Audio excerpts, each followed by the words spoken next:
بسم اللہ الرحمن الرحیم، الصلاۃ والسلام علی خاتم النبیین وعلی آلہ وصحبہ اجمعین۔ السلام علیکم ورحمۃ اللہ وبرکاتہ۔ بہت ساری باتیں ہمارے ارد گرد اچھی ہو رہی ہوتی ہیں، اچھی باتیں ہوتی ہیں تو معاشرہ آگے چلتا ہے نا۔ اگر معاشرے کے اندر یہ بات آپ نے ذہن میں رکھنی ہے کہ اگر معاشرے کے اندر برائی کا چلن بڑھ جائے، اگر کسی بھی معاشرے میں برائی کا چلن بڑھ جائے تو وہ معاشرہ تباہ کر دیا جاتا ہے۔ یہ قانون قدرت ہے۔ اگر ہمارا معاشرہ قائم ہے، ہم زندہ ہیں، امن کی زندگی گزار رہے ہیں کم از کم ہم، ٹھیک ہے، اور تھوڑے بہت رد و قدا کے بعد ہماری زندگی معمول کے مطابق چل رہی ہے، ہمیں اسلام پریکٹس کرنے کی اجازت ہے، ہمیں مسیحیت پریکٹس کرنے کی اجازت ہے اس ملک کے اندر اپنے معاشرے میں رہتے ہوئے، تو اس کا مطلب یہ ہے کہ ہمارے ہاں اچھے کام کرنے والے لوگوں کی شرح اب بھی سے برائی چونکہ ہمیشہ نظر آ جاتی ہے اور دور سے نظر آ جاتی ہے، اور برائی کے اندر اٹریکشن یہ ہوتی ہے کہ وہ نمایاں ہو جاتی۔ مثلا میں عرض کیا کرتا ہوں جب بچوں کو پڑھانے سمجھانے کی کوشش کر رہا ہوتا ہوں کہ آپ 72 کی یا 60 کی کلاس ہیں، یہ اس کلاس میں ایک شخص کھڑا ہو کے مجھے گالیاں بکنا شروع کر دے تو یہ ساری کی ساری کلاس ہائی جیک ہو جائے، اور معاشرے کو پیغام کیا جائے گا کہ ایک استاد کو اس کے طالب علم نے کلاس روم میں کھڑے ہو کے گالیاں دیں، جبکہ آپ باقی کے جو 49 یا 71 یا 69 اسٹوڈنٹ ہیں، نہ کوئی ان کا کردار ہوگا اس کے اندر، نہ کوئی ان کی مرضی شامل ہوگی، نہ انہوں نے اس طرح کی حرکت کے بارے میں سوچا بھی ہوگا، تو نمایاں کیا ہوگا؟ ایک شخص، اور وہ نمایاں ہو کے کل کے اخبارات کی زینت بھی بن سکتا ہے، کسی ٹی وی کے ٹکر میں بھی چل سکتا ہے،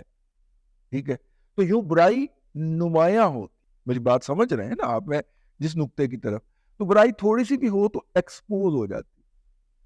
مثلا آپ کسی بھی شادی میں جائیں، 2 یا 3 یوتھڑوں نے پوری بارات کو ہائی جیک کیا ہوگا، اور بارات میں 200-250 بندہ ہوگا،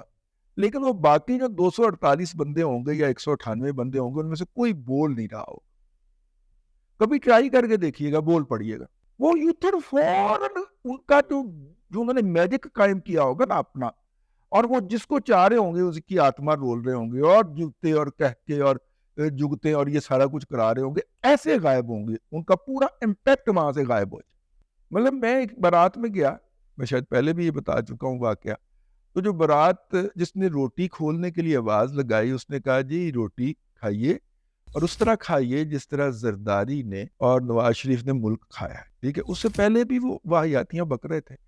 میں نے کہا لیکن اس طرح باندھ کے ساتھ نہ جائیے گا جس طرح عمران خان لے گئے، بس اتنا کہنے کا لوڑ تھی۔ اس کے بعد وہ غیب ہو گئے بھائی انوتھوں، اور لوگوں کو پوچھتے پھرے تھے کون ہے، انہوں نے کہا تینوں نہیں پتا دادا کون ہے۔ اس کے بعد نہیں بولا سکون سے روٹی کھائی ہم نے، اس سے پہلے اس نے ناک میں دم کیا ہوا تھا، اور کم از کم 500-600 لوگوں کی بارات تھی، اور سارے جناب وہ ادھر ادھر کر رہے ہیں۔ کئی نون لیگ کے لیڈنگ پولیٹیشین بھی تھے، ایک آدھ تو منسٹر بھی تھے بھائی، اور وہ 1-2 بندوں نے پورے حال کا بیڑا گرک کیا ہوا تھا، میزبانوں میں شامل تھے وہ، بظاہر وہ آپس میں باتیں کر رہے، ٹھیک ہے، لیکن ظاہر ہے کہ یہ بھی ایک طریقہ ہوتا ہے نا باتیں کرنے کا، جب لوگوں کو باتیں سنانے کا، تو یہ ایسے ہی ہوتا ہے، برائی تھوڑی سی زیادہ ایکسپوز ہو جاتی ہے۔ تو خیر بات کا جو ہے وہ انٹرو زیادہ لمبا ہو گیا۔ میں عرض یہ کر رہا تھا کہ ابھی پچھلے دنوں مریم نواز شریف صاحبہ نے بچوں کی جو ہارٹ سرجری ہے اس کے حوالے سے ایک انیشیٹو کا اعلان کیا، اور یہ میرا خیال پچھلے ہفتے کی بات ہے جو انہوں نے کیا تھا، اور آج جو ہے وہ میں دیکھ رہا تھا کہ وہ 311 کے قریب چھوٹے ننے بچے جو ہوتے ہیں، 3-4 سال 5 سال، میرا خیال ان عمروں کے اندر ان کے انٹرویو ہو جانے، ان کے آپریشن ہو جانے ہوتے ہیں، ادروائز وہ ان کی ڈیتھ بھی ہو سکتی۔ اور وہ جو بچہ جس طرح کودتا ہے، کھیلتا ہے، بھاگتا ہے، اور اسی سے اس کی گروتھ ہوتی ہے، اس کے جسم کی گروتھ کا یہ تقاضا ہوتا ہے کہ بچہ یہ ساری ایکٹیویٹیز کرے، بچہ بھاگے، بچہ جو ہے وہ لوٹنیاں لے، وہ کھیلے، وہ تاکہ اس کا جسم نے گرو کرنا ہو۔ تو جب وہ بچہ نہیں کر رہا ہوتا، ایک تو وہ جسمانی طور پہ اس کی گروتھ پراپر نہیں ہوتا، دوسرا وہ نفسیاتی طور پہ ڈپریس ہوتا ہے اور اس کی شخصیت ڈیمیج ہو جاتی ہے۔ تو ڈاکٹر کہتے ہیں کہ اس کے دل کا آپریشن کرتے ہیں. اب بچے کے دل کا آپریشن جو ہوتا ہے وہ اسپیشلائزڈ جاب ہے,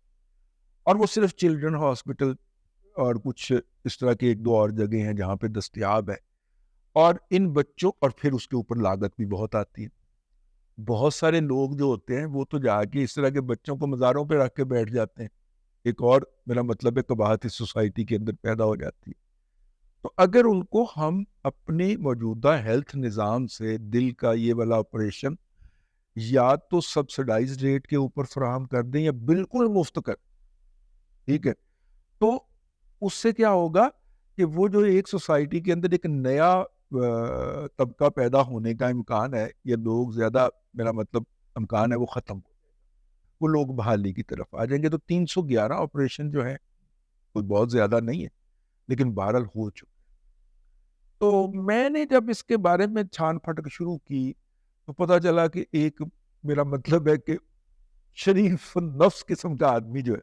ڈاکٹر عدنان صاحب جو ہیں, وہ اس پورے پروجیکٹ کا پیچھے تھے, یا ان کا کنسیپٹ تھا بلکہ ہے. اور اتنا وہ خاکسار آدمی ہے یا عاجز اور انکساری ہے ان کے اندر کہ انہوں نے اس کا ذکر ہی نہیں کیا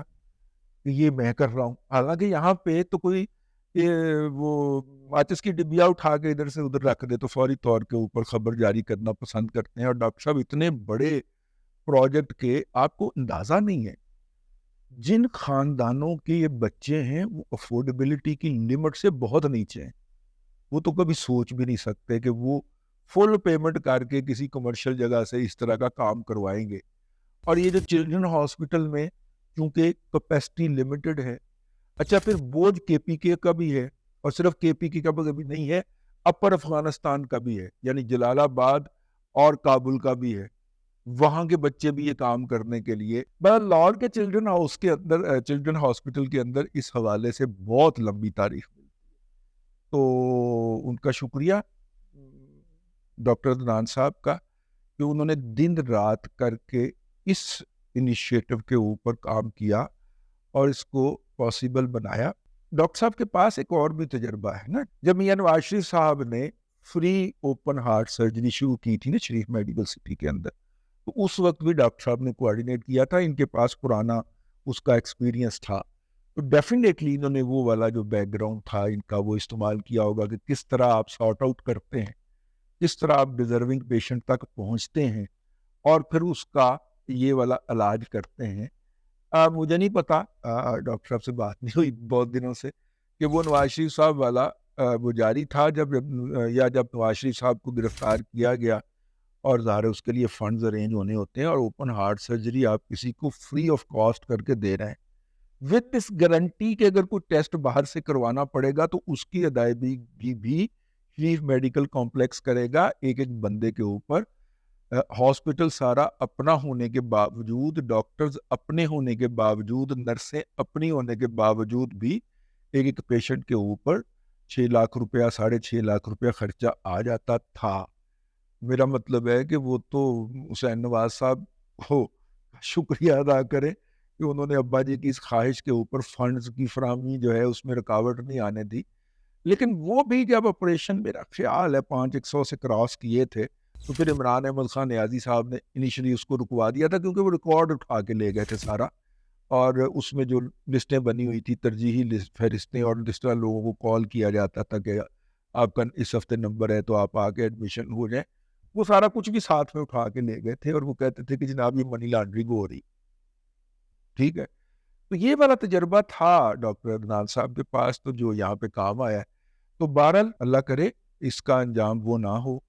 اور یہ پاکستان پنجاب کے ہیلتھ سسٹم کا ایک انٹیگرل پارٹ بن جائے, بچوں کو شفا ہو جو ان کا حق ہے. میں نے کہا کہ ڈاکٹر عدنان چونکہ وہ خاموش مجاہد ہے کہ جس نے اپنا جھنڈا تو اٹھانا نہیں ہے کبھی, تو ہم اٹھائے لے. اب تک کے لیے اتنا ہی, اگلے ولاگ کے اندر پھر حاضری ہوگی. اللہ تبارک و تعالیٰ آپ کو آسانیاں عطا کرے اور آسانیاں خلق خدا میں تقسیم کرنے کی توفیق.